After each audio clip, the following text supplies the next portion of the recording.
So, welcome again to Community Chat, the show that celebrates unsung heroes and quiet champions making real differences in their communities. This is your host, Joan Edghill, President of the Jamaican American Association of Central Florida, Vice President of This is Jamaica, poet and author of the book, Still We Smile. Now just sit back and relax as we dive into the heart of what makes our communities thrive. It's time to chat, share, and be inspired. We have an amazing guest today. Her name is Miss Carla Lewis. So let me tell you a little bit about her. Miss Carla is a trailblazing CEO, patient advocate, and devoted mother, driven by her passion to amplify the voices of caregivers and patients. With over 16 years as a health and business consultant, she is also the founder of Kids Conquering Sickle Cell Foundation and the Health Equity and Arts Institute. Her tireless advocacy efforts focus on reducing healthcare disparities, promoting health equity, and supporting those affected by sickle cell and other rare diseases. So join us as we learn more about her inspiring journey. Welcome, Miss Carla. Good day. Thank you for having me, Miss Joan. It's such a pleasure. All right. So, Miss Carla, your journey as a patient advocate began with your own very personal experience as the mother of a child with sickle cell disease. Can you share how this experience inspired you to become an advocate, and what were some of the challenges? Yes. Well, sickle cell disease is a hemoglobin disorder which causes cells to have an abnormal shape rather than a normal shape, which is like in more so like an apple and a round orange. I want to say round, and it supplies oxygen to go through the vessels and be able to supply the body with oxygen. Having the cells that forms a sickle shape, more like a crescent moon, the oxygen cannot move as smoothly through the body, and that causes many complications. First, it causes pain, could be mild to very acute pain. And damage of bones, vessels, and organs. So when we think of a disorder such as that, that's causing, slow destruction to the body, it was very important for me as a mom to learn all I can about this disorder. My Correct. son was born in 2002 and diagnosed from the newborn screening. Prior to that, I knew I had the sickle cell trait, but we wasn't aware that his father was a carrier of the trait. So it's important, of course, to also have the knowledge to, get pre-tested if you're thinking of family planning. For us, the journey was a little bit different for me than it would be for a mother now. I say that because back then there were no resources such as much support groups or anything like that. When I spoke to the doctor and asked, when I bring my child first into the hematologist and asked the doctor, so where can I meet some moms and patients so I can learn more and find out how they're doing? And he said, well, there's no such thing. And I thought to myself, wow, how are these parents managing? And for me, sitting down in the clinic one day and seeing a baby that was in excruciating pain, I can tell that this baby was just really was about 2 years old or almost two. And she was in agony. And I looked at my child and I cuddled him because he was about 4 months then. And I thought to myself, my gosh, I wonder if he's going to go through such thing, being diagnosed with this disorder. And for me, I just started coming into the clinic and talking to parents and, instantly started making friends and Right, decided we have to do something and have to do something more. And right, one of the things I remember the doctor also telling me, which I asked many questions, was I said, where do you get your continuous training from on sickle cell disease? And he said, well, there's not much funding for sickle cell as far as us getting training, but there's funding for cancer. And I thought, well, that's an injustice to my child and right. those that's coming along. So what I did is form a support group. And in that, I invited patients and parents, and we invited educators right at the very hospital that was clinic that I was actually working at the time. Oh, So that was the journey of starting okay. Thank support you. group that launched off to Kids Conquering Sickle Cell. And the challenges of the patients and parents was we needed education. Mm, We needed to talk about continuous treatments that was necessary because there wasn't much treatments. What is working for your child and what might work for my child? We wanted to share what herbs, what natural things that parents were doing. And so, because there wasn't much medications then, there was only one actually dedicated to sickle cell. So, and everyone couldn't take it. So at that time, it was very necessary to gather information and stick to a bond to continuously be right. educated to learn more. Right. Thank you so much. Now, my next question is regarding the One Love International Aid Program. That is an initiative that supports sickle cell warriors in Jamaica and other Caribbean islands. I'm really interested to know more about that. So, would you please tell us about that program and the impact it is having on the Caribbean community? Thank you. The One Love program is my treasured heart. Mhm. One Love program was developed in 2000. It was right after COVID 21. And what we decided to do because the Jamaica has less resources than the U.S. And we knew that patients were suffering silence. They don't have access to go to clinic and monetary. Not everyone has the monetary funds to continue go to for continuous care. Right. And so, what I wanted to do with that particular program was make sure we support Jamaica, particularly in time of COVID. That there was much sensitivity about sickle cell because it was one of the disorders that they had put on the critical care list that more likely to be impacted by COVID. And so we wanted to support Jamaica. And in that, I contacted the embassy and told them about the One Love program that would be started. And we would give health kits and come out and do educational Excellent. sessions. And the health kits would include having a heating pad, giving information on Mhm. health tips, as well as having a community that can talk about their care.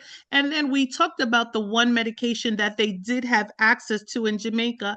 And a lot of patients and caregivers didn't even know that they can actually get that medication free of charge if they go to the university. So we wanted to spread information too, and also give a chance to hear the patient voice, patient experiences, because that's what you learn from also.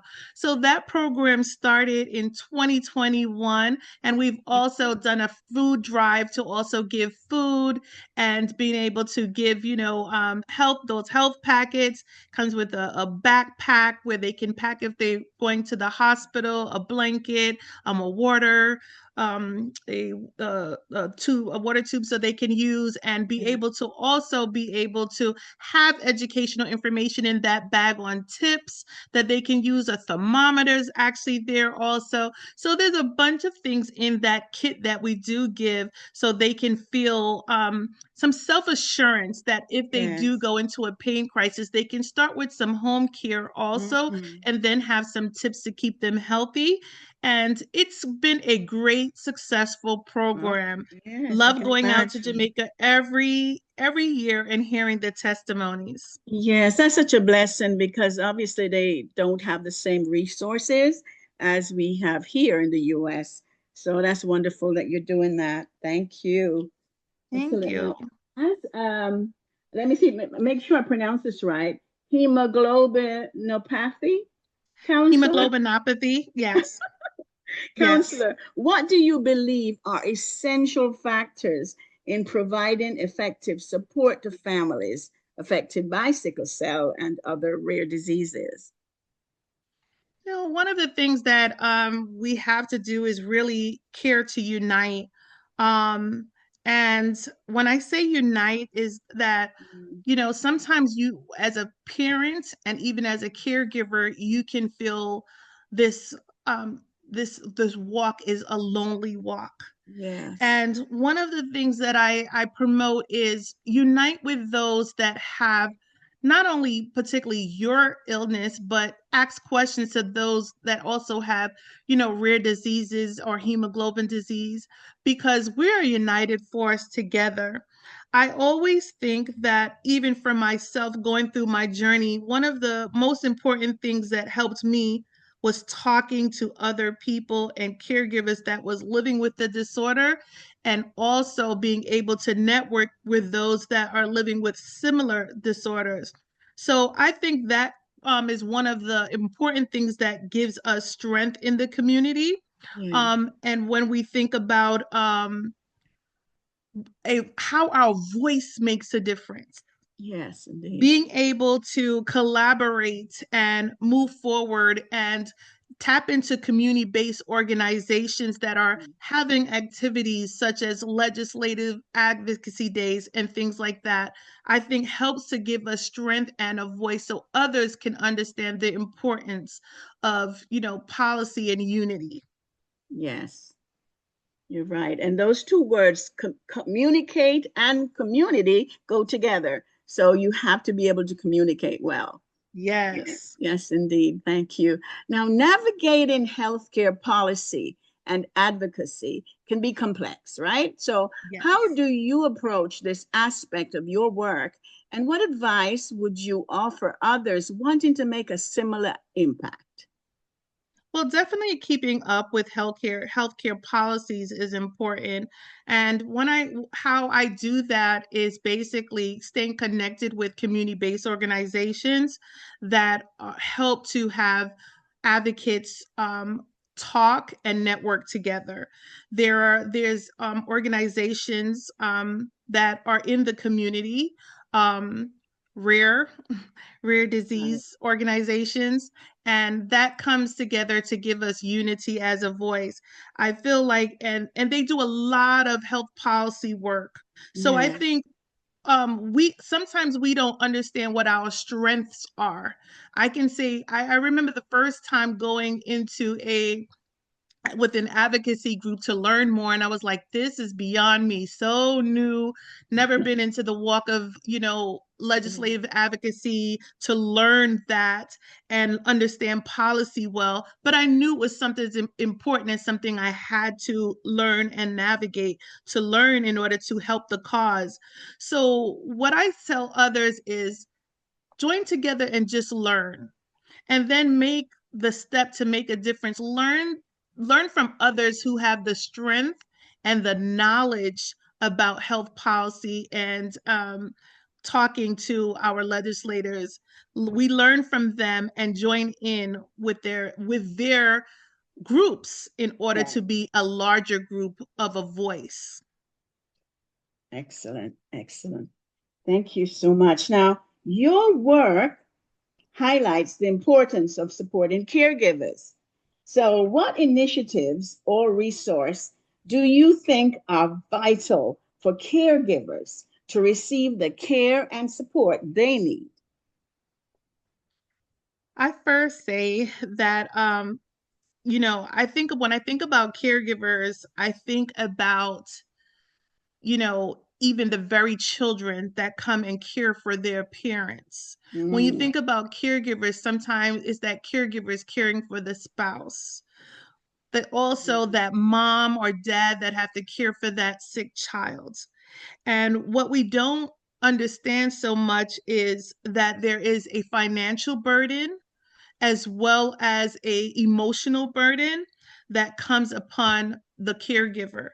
And it's not that it's a natural thing for a caregiver to want to love and nurture their loved one, for those that have a heart to be a caregiver, I must say, because not every Right. caregiver is the same.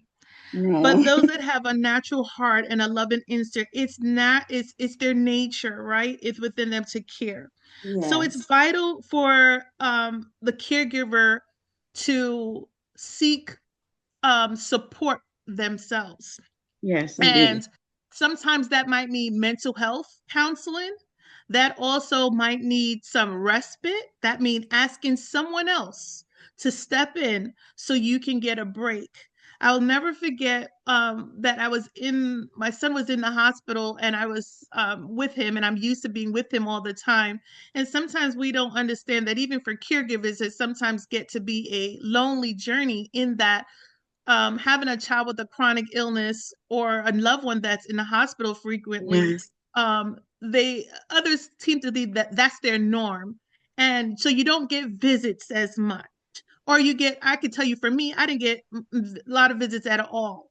So when we're talking about a caregiver and having to do that journey, more than likely a lot of times alone, Yes. and being able to support, sometimes just asking that caregiver, how can I help, checking on that caregiver, giving them a call, Mm. and being able to help them in that way. For Great. caregivers, there are resources out there that different community-based organizations that may be associated with a particular illness, or just caregiver orgs, because there's caregiver organizations, national ones also, Yes. um, that they can tap into resources that the community offers. And I definitely say take that time for self-care. Caregivers need a break too. Yes, Even they do. the simple thing like getting sleep, or coming out of Mhm. getting out of the hospital room, staying in the same room all day, because I had to also learn that that was impacting me. I wanted to be there for Mm. my child. I didn't want to miss a beat. But I realized after a while, he was like, my son, I remember my son telling me, Mom, I'm gonna be all right. Just go down to the cafeteria and the lobby and just take a break, you know. Yes. And I Yes. realized I didn't and that day I remember a nurse coming in and asking me, like, did you eat? And I was like, Mhm. oh, forgot to do that today. And it was two Yes. o'clock. You know, it Yes. was 2 o'clock. I didn't have breakfast. I didn't Yes. have lunch, and I was making sure he ate breakfast and lunch. But for Mhm. me, I was so occupied with caring for him. It was like Exactly. I was drinking my ice water, and that was good. I was just making my day go on. Mm. So it's definitely important and vital for Yes. caregivers to tap into necessary resources, and also take that support of mental health counseling, and even our very being able to tap into our very resources in the community. Yes, I hope they listen, because that physical, emotional, and mental stress, it's real. It's real. And yes, it's very real. So I hope they're listening. And I Okay. want to say this Go because I ahead. didn't get to even mention, but we have Mhm. coaches that are available. And Good. sometimes we have, our caregivers that, may feel that I can't get to a Mhm. therapist, but I do know a coach. Yeah, And these are two different things. The mental health therapist and then the coach is different. But you have to understand that this is also a resource. Our coaches are also a resource in the community, and definitely can be able to assist with helping us navigate through feelings, and also setting goals for ourselves. exactly. Great. Now, Miss Carla, as the CEO of Kids Conquering Sickle Cell Foundation and the Health Equity and Arts Institute, what are your long-term vision and goals for these organizations, and how do you see them continuing to make a difference? Thank you. So my long-term goal is continue to support patients and have them be able to access services in order to be able to have access to treatments. So one of the things with sickle cell disease and other rare diseases is the medications. They are hardly any when we think about rare diseases. Well, sickle cell, there was one at one point, and now we have about four. But one of the things we have is a breakthrough treatment, which is bone marrow transplant and gene therapy. Mm. Those are two breakthrough treatments, and I want to say that gene therapy is pretty new and, have gone through FDA approval, and more people are getting access to it. But we still don't have the coverage side coming on to more understand that. When we think of these treatments, too, these breakthrough treatments cost money. So one treatment they say is 2,000, another treatment 3,000, and you're wondering how insurance is going to cover this. And so when I think about our organizations, we have to continue to give a voice to policy and health insurance and let them understand the impact of the disease Mm. and how we can better support patients to have access to treatments, because it's one thing to have treatments developed, and then it's another thing if patients don't have access to it. And when we think about sickle cell disease as well as such diseases as rare cancers, we think of life-threatening disease. How much is a life worth?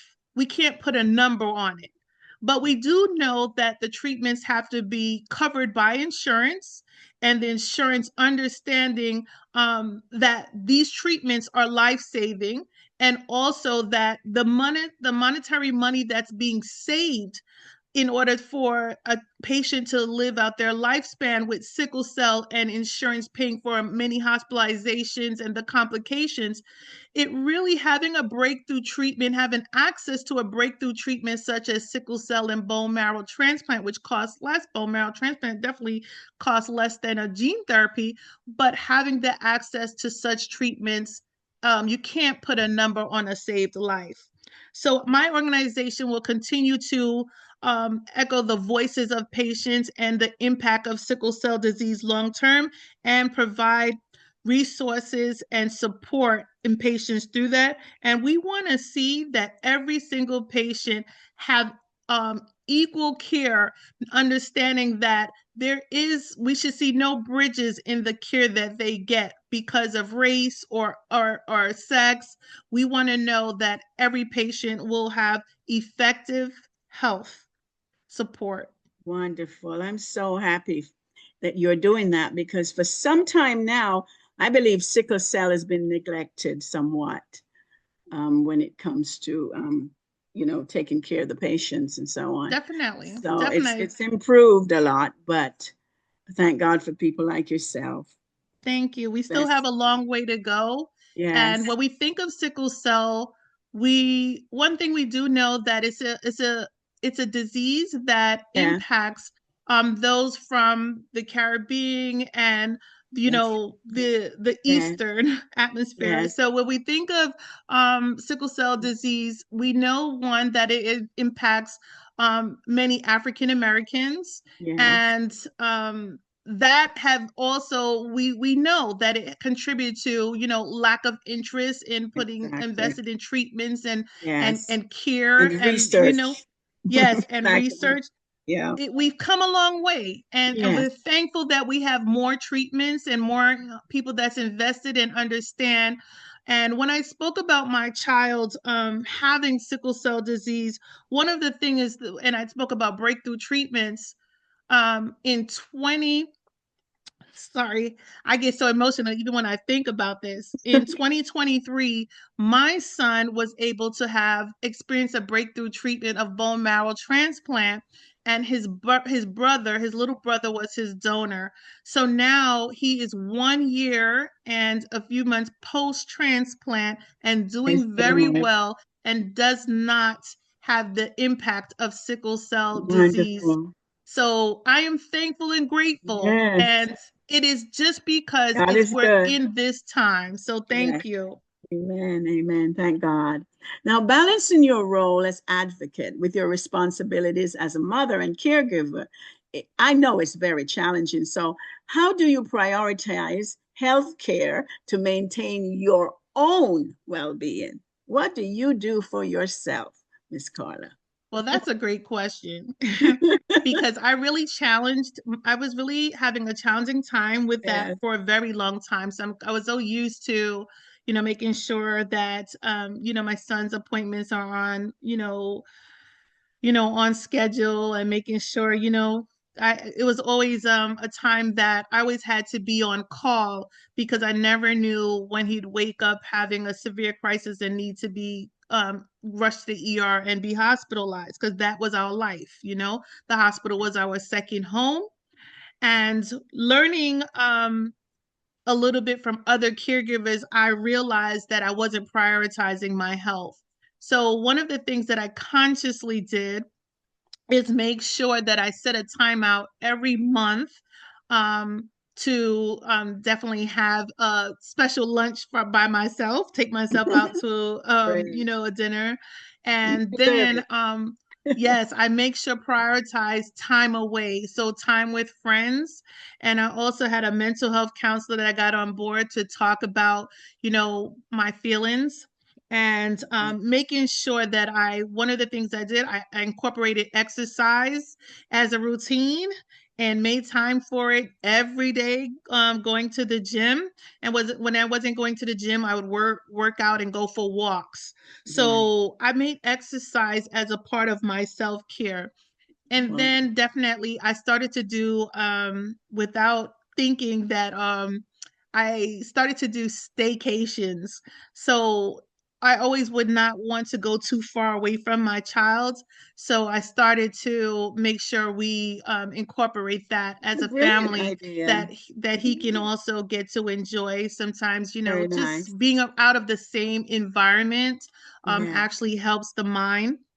Yes. So just scenery Well, things also. Sometimes just lovely. going to the park. Believe it or not, our time is up. So finally, can you tell our audience where they can find you online to learn more about your work, to hear more about what you're saying, and also about your organizations and how they can support?